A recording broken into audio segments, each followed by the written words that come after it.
NCTV45, The Train, anytime on your time. The Cedars is a great restaurant with outstanding Mediterranean food.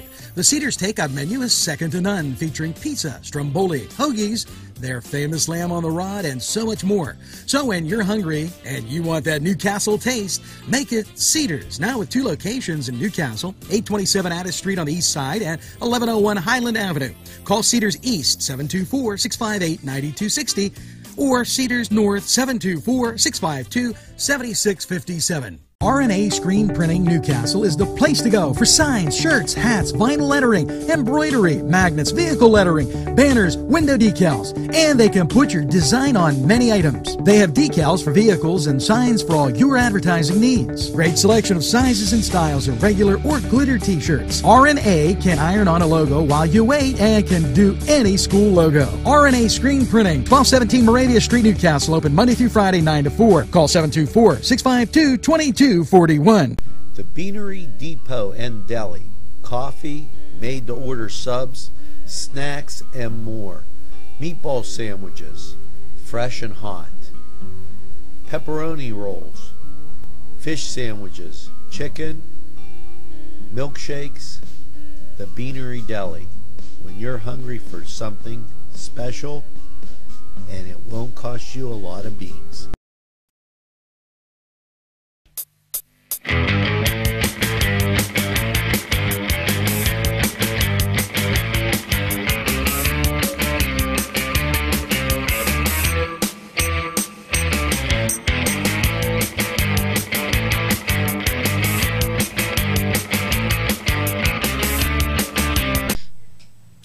Welcome back to the Cedars Sports Corner here on NCTV45. We are the Fantasy Football Toolkit, bringing you all sorts of fantasy information. I'm James. I just lost 5 pounds, Dotson. He's Alex, about to gain 5 pounds to Laverson.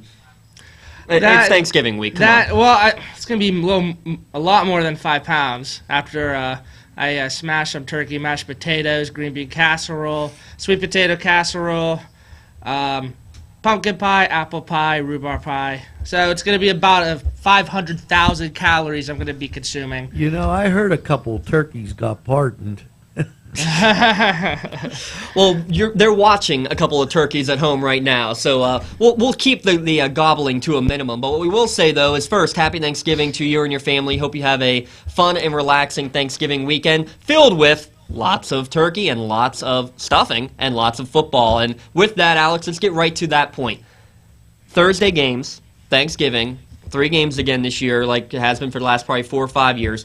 In terms of fantasy football, how does that alter your mindset? Do you do anything differently? Do you see, like, it feels like the Cowboys and Lions, for example, who play every year, they always have one guy who has a breakout game. Do you look at the players any differently when they play on Thursday in general, but especially on Thanksgiving? I don't know if it's so much I anticipate the players to be different as much as just the team as a whole. Some teams really do poorly on the road to begin with. So not only are you going to be a certain team could be playing poorly on the road, they're going to be playing early Thursday, not just on a Thursday night game. You could be short week. And another thing too, and this happens a lot, is that fantasy owners really have a tendency to change their lineups at the last minute, and a lot of owners are going to forget that it's not just Thursday night football anymore. You're going to have early football games, and then your teams are locked, and then all hell breaks loose. And I think I saw a stat on ESPN that said on all their servers, all their fantasy football servers, Thanksgiving Day is the one day that most fantasy owners leave their rosters in with a bye or an injury. Well, and it makes sense, I think. It does. You forget that, what's the first kickoff? 11:30 usually on Thanksgiving morning. So yeah, and I don't wake up till 2, go eat turkey. And especially if people are out and about and having fun on Wednesday nights as well, that a lot of people forget about setting up that lineup that early, or they're watching the parade and don't even realize, oh, the game's about to start. So make sure right then and there, have something planned ahead of time. Get it done right now as you're listening to us. Yeah, especially since it's towards the end of the season, and obviously everyone matters, but if you're trying to get into the playoffs, or if you're trying to keep your top playoff spot secure, this is a week that you can't afford to lose. So altogether, this is the weekend you really, really want to be paying attention to your lineup. Well, and let's look at one of those games for sure and talk about one of the hot teams in terms of fantasy commodities, the Washington Redskins. Look what they're doing. Jamison Crowder, the last 6 weeks, let me just read you off his points the last 6 weeks that he's played. 9, 11, 10, 16, 9, 16.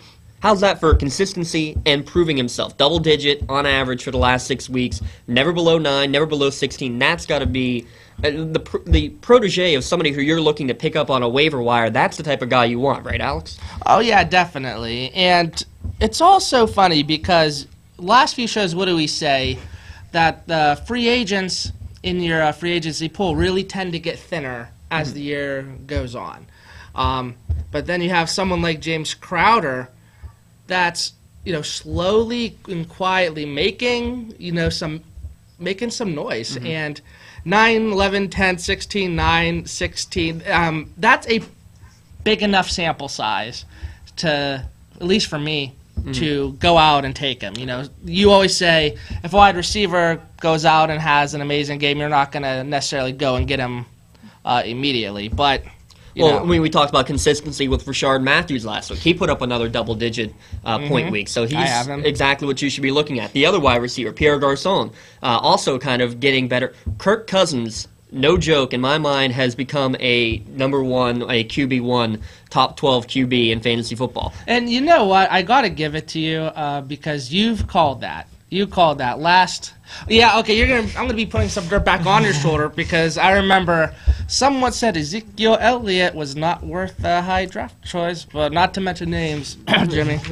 But with all seriousness, though, that is something you have said for a long, long time. I believe I said that on draft day when it was RG3 already taken and then they took Kirk Cousins. I said, you mark my words, Kirk Cousins will be the better starting quarterback in this league than RG3. And he is. He's always been the underdog since he was in high school. Like, they want him to switch from quarterbacks because they said you'll never play the position, and he goes and proves them all wrong there. But we digress. Kirk Cousins, big. They have a pretty good matchup against a pretty banged-up Dallas secondary. So that's where I'm looking at right there. And also, we got to go again and mention Robert Kelly. He's won that job at the running back position. And just look at what he's done. 21 carries, 24 carries, 22 carries, 3 touchdowns in Sunday Night Football. The balance that offense has, Alex, makes it good for everybody. Yeah, but it's also a shame for Matt Jones owners. And he was a running back. Don't say we didn't warn you on Matt Jones with that. Well, and that is true. We've really made a point to really be cautious when taking him. I think we said, if he's there in the later rounds, take him. But he, on average, I think went on round 4. Something like that. But either way, it's that's one of those things that's really frustrating for fantasy owners. But, that's the unforgiving nature of fantasy football. Well, let's talk real quick in the last couple minutes we have here, looking at some of the running back issues that have popped up again. First, Seattle. They trade away everybody. All that's left is Thomas Rawls, and then CJ Prosise, he gets hurt. He's out for the year. So now Rawls is literally all that's left. The next guy on the depth chart is Alex Collins, who I think has 1 touch all year. So, I'm not saying to go out and pick up Alex Collins. Now, if you have a great lineup and you can afford to, okay, maybe you go and try to be preemptive about it because we've talked about Rawls. He can't stay healthy to save his life. So maybe you look that way. I don't know what to do in Seattle, to be honest. The one I'm looking more at, though, is the Philadelphia backfield where Darren Sproles and Ryan Matthews both went out last week. Very unlikely that both of them will be healthy. One will probably play, but either way, Wendell Smallwood, available in 80 or 98% of leagues, he's the one who I'm looking to pick up first and foremost on the waiver wire, Alex. I agree, and I think even just moving forward in the future, Darren Sproles, he used to be so reliable as your flex play. And I think just now I'm done with them. I would always try and get him in the later rounds if I could. Even in the middle rounds earlier on in, maybe from like 2010 to 2014. But he just seems to, he's been around for like 15 years, I swear. It feels like it. But it's over. But he makes it work, and now, of course, injuries have played him again. Well, we're up against a break. When we come back, we're going to have one last final fantasy stud who, I mark my words, will be getting 15-plus points in fantasy this week. Be ready for it. Stay with us here on the Cedars Come Sports to Corner. Big Polly's Sports Bar in Newcastle. The place is spacious with all the seating you'll need, with 2 bars and a huge menu that features wings, pizza, sandwiches, burgers, pasta, and fries. Big Polly's Is just right to watch the game. You'll love the sports memorabilia throughout the bar. There's plenty of parking too. Big Polly's Sports Bar. In Newcastle at 207 East Long Avenue. Call 724-658-8800. That's 658-8800.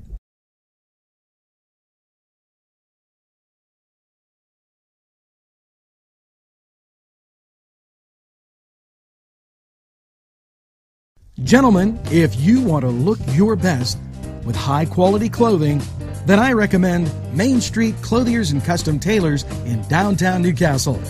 Mike Caggiano is the owner, and he and his staff have been in the business for decades, and they will always give you the right recommendations. They also carry Rondinelli tuxedos. That's Main Street Clothiers and Custom Tailors, 210 East Washington Street, downtown Newcastle. Call 724-652-3851. Welcome back to the Cedars Sports Corner alongside Alex Delaverson. I'm James Dotson. When we left you, we said that there's one big name that you need to pick up this week that could be picking you up 15, 20 points. And I'm going to keep you waiting for a minute because I want to ask Alex a question first about Thanksgiving. Not how much you're going to eat, but let's look at some of the teams that are playing, who play every year, Dallas and Detroit especially. There's always that one breakout player. Who is that breakout player this week from Thanksgiving? Oh, jeez. I'll say mine first. I'll say mine. Jason Witten always plays well in the big lights. I think he turns from a regular guy to a fantasy gold on Thanksgiving. Oh, now that you took my guy away from me. Sorry. But it's all right. So, Jason Witten, I mean, I think you got to expect Prescott to do well, but it's not really a surprise. He's just been doing great in general. I think Ezekiel Elliott's going to have a big game. I think this is going to be a game where all their stars are going to shine, and... Well, they got stars on the helmet. Of course they're going to shine. Yeah, that is true, but, I mean, playing against Detroit, you know what I mean? And what a special year the Cowboys are having. And I'm a Steeler fan, but the NFL is so much better when the Cowboys are good. They really are. And love them or hate them. Yeah, and now I'm finding myself rooting for the Cowboys because I got fantasy players on their team. So, I'm a Steeler fan first, but money's money. But either way. For Detroit, maybe I'm hoping Golden Tate makes a rebound. That's terrible. I was just about to say, because I've had him all year, and he's done just enough to, I would say, stay as a flex play. But I really, really have been waiting for him to put up numbers, in the 20s. It's like bound to happen. So maybe the Cowboys are going to get up on a big lead and the Lions are just going to have to play from behind and pass it and throw it.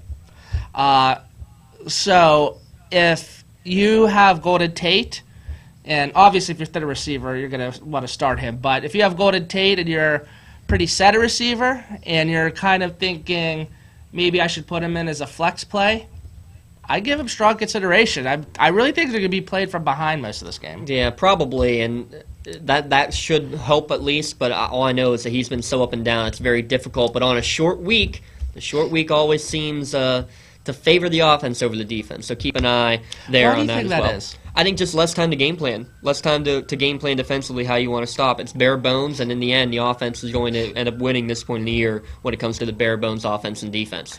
So more reason to start Golden Tate. There you go. Here it is. The big-time pickup, guy by the name of Cameron Meredith. Why? Why would I pick the wide receiver from Chicago who hasn't done anything in probably 5-6 weeks? He had a couple huge weeks. We were praising him, man. And remember that around, week 5, 6, 7? Mm-hmm. What was going on? Who was the quarterback then? Was it Jay Cutler? No, it was not. Yeah, but I mean... But no, here's the issue. Meredith and Cutler, never on the same page. They practically hate each other. We'll just leave it at that. They do not mesh well together. As soon as Cutler goes out last week, Meredith starts doing well. Cutler's going to be out. Mark Sanchez is the quarterback. And guess what? Alshon Jeffrey, not playing. Zach Miller, not playing.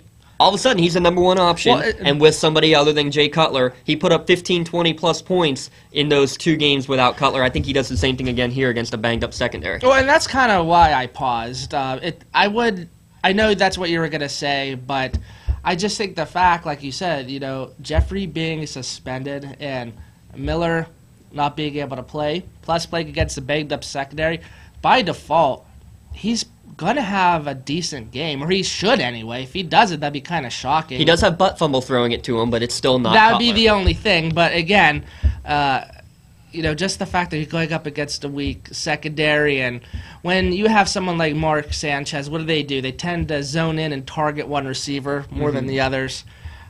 So he is definitely someone alongside of Golden Tate. I'm definitely starting if I'm thin on my flex play.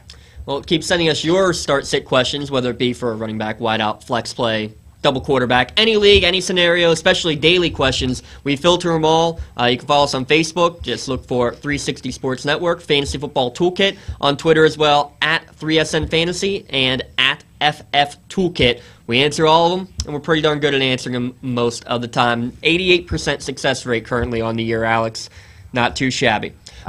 We're gonna. That is a very impressive stat, and I gotta admit, not even I knew that. But our number guy, the math teacher, the math wizard, the mathematician, not to toot he's not trying to toot his own horn or anything like that. But when you have an 88% success rate, I mean, I think that's it speaks for the crew we have here with the round table. Yeah. So. Keep coming back to us. You're the guys. You guys make us what we are, and we love answering your questions. Keep bringing them to us. With that, we want to switch gears because there is some big news in the college realm. Alex, just take it away. Well, first, I guess I'm really sad because Manti Te'o's girlfriend died for no reason, and it's honestly that's the main thing we got to be worried about here. But with all seriousness. So Notre Dame is going to have to vacate their wins from the 2012 season for an academic violation. And Angelo, if I'm correct, it was from what? It wasn't 2 students. It was a trainer or something like that? It was a trainer that helped with classes and Like an aide or academic something? classwork. Well, all the players the teams are given like a couple of tutors to help with the students, and from the sounds of it, it's that this tutor did more than just help with the homework and get them ready for the test, maybe, and that they even took the test. Those details still to come. Notre Dame is still they're planning to appeal it, but as of now, Kelly is. yeah. That's the thing. I've been saying this off the air to both Angelo and James. This is how coaches get fired. Coaches get fired in the NCAA because of this reason alone, and I think it has to do more with public relations and perception than anything. And for Notre Dame of all schools to get an academic violation. That's what I'm saying, and it's like Notre Dame, if they wanted to get rid of Brian Kelly before, but maybe they couldn't because, he's had one losing season since 2009, we give him a pass. If they want to get rid of him, they can use The this. alumni are lining up to donate their bowl ticket money to get Wow. rid of Kelly. Wow. And I think there's a lot of the traditionalists that have, look no further than Notre Dame's uniforms against Army 2 weeks ago. That tells you how the tradition of Notre Dame is starting to go further and further away. And I think a lot of loyalists are not too pleased with that. And that is a big thing. The one thing I hear the most is, it's just a uniform. Who cares? Listen, when it comes to college football, college sports in general, branding is everything. You think of the Penn State name. You go to Penn State, you have to be smart. When you think of Notre Dame, you think of Rudy, you think, he has to be one of the best college football players. It's all about branding. It's a business. It really is. Mm-hmm. And when you take traditions away from a traditional program such as Notre Dame, things really start to fall apart. I can't help but think of Steve Peterson at Nebraska, 5 years there, and he got fired, alienated the alumni, put their top alumni, I think, at the top of Husker Stadium in the last row. Mm-hmm. It just really things that really upset people. And when you upset donors and people, especially the Domer donors, that's what I'm saying. When they see, if Notre Dame administration see that they're losing money from donors, that's going to be the end of it. It is. It is going to be the end of it, and that's going to be the end of this segment. We'll be back in a moment to go we went from pro to college. We'll take it down one more level. We'll get some high school football updates when we come back here on the Cedars Sports Corner. If you want to score big, then get over to Shenango Auto Mall. George Fiacco, General Sales Manager, and his experienced staff will be glad to talk to you about all the amazing used car deals from their huge inventory. Lifetime powertrain warranties, extended warranties, and guaranteed credit approval. They have a body shop and full detail shop. It's not your normal used car lot. They also buy cars, trucks, and SUVs. Shenango Auto Mall is located at 2515 Elwood Road in Shenango Township. Call 724-698-7304. The Branding Iron Bar and Grill, a great place to gather.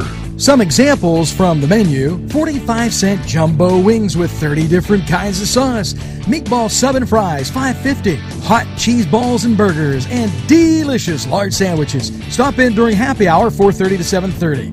You can dine in or take out. The Branding Iron Bar and Grill is located at 2221 Ben Franklin Highway, Edinburgh.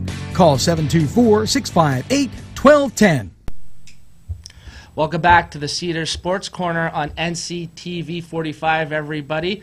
We are the Fantasy Toolkit. We are going down another notch from college football to high school football. And our high school football guru and our high school football figurehead has a lot of interesting statistics and things he wants to share with you guys. Well, first, I want to give a big shout-out to Newcastle. They had an incredible season, a great run through the playoffs. Of course, ran into a juggernaut in the Thomas Jefferson Jaguars. They've won 6 titles in the last 9 or 10 years. I have to jump in on that because I did a special on a Focus NC. It was described in some medias as a nightmare, and before I think you can give kids a tag as a nightmare season, their ranking, Newcastle's ranking in the nation was 317th of all the high schools. Mm-hmm. Thomas Jefferson was number 2 in the state, and Cathedral Prep was number 3 in the state, which tells you, and Newcastle beat South Fayette, who was number 8 in the state. Right. I hardly describe that as being a nightmare. Yeah. I mean, the day was a nightmare. They couldn't get anything going there at Heinz Field, but the season as a whole, you cannot take it as that because, like you mentioned, that's a top 20 team in the country, the way Thomas Jefferson is. I think the smallest lineman on Thomas Jefferson's offensive line was as big as the biggest lineman for Newcastle, and it just, Quentin Hill on the carry, Quentin Hill on the carry, Quentin Hill on the carry. It was too tough to stop, and that defense was great. Hey, it is what it is. It was a great season for Newcastle. Nothing that they should be claiming a nightmare. It's something they should be remembering forever. To get a chance to play at Heinz Field, unbelievable. And wish it could have come out differently, but at the same time, nothing for them to be worried about at all. Yeah, give the Canes a lot of credit on that one. The fact that they were even able to be competitive. It was scoreless after 1. Very impressive. Thomas Jefferson's blown out everybody all year. But if you're playing at Heinz Field in cold weather, you're having a good season. Yeah, absolutely. If you're playing at Heinz Field at all as a high schooler, you're definitely having a good season.